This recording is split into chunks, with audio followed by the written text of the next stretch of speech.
Hallelujah, King forever.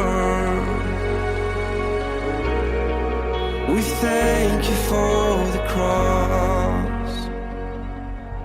I hear often people get scolded because they seek God for gifts. They seek Him for healing. They seek Him for breakthrough. And there's some really good statements that have really good intentions and kind of, I guess, good meanings if you want to wade through them. One of them is don't seek the hand of God, seek His face.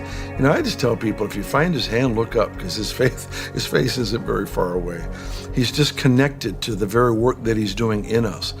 And the realization that I came to is I started looking at blind Bartimaeus. I started looking at the Syrophoenician woman who wanted her daughter healed. I looked at the guy whose son was throwing himself in the fire. Every one of these people didn't come to Jesus to get to know God better. They came because they had a need. That's not a bad thing. It's not a good place to end, but it's not a bad thing. Jesus never scolded anyone for coming to Him because they wanted a gift. Instead, what He did is He provided them with the miracle that directed their heart towards the Father.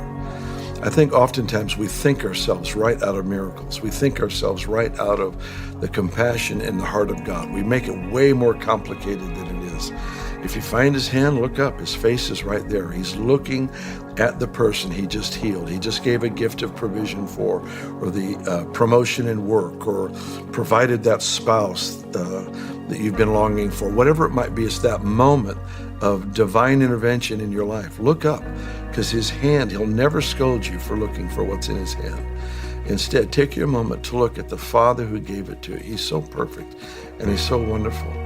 I want to encourage you, just learn as much as you know how to simplify things. Don't let anyone ever make you feel guilty because you're seeking God for a healing.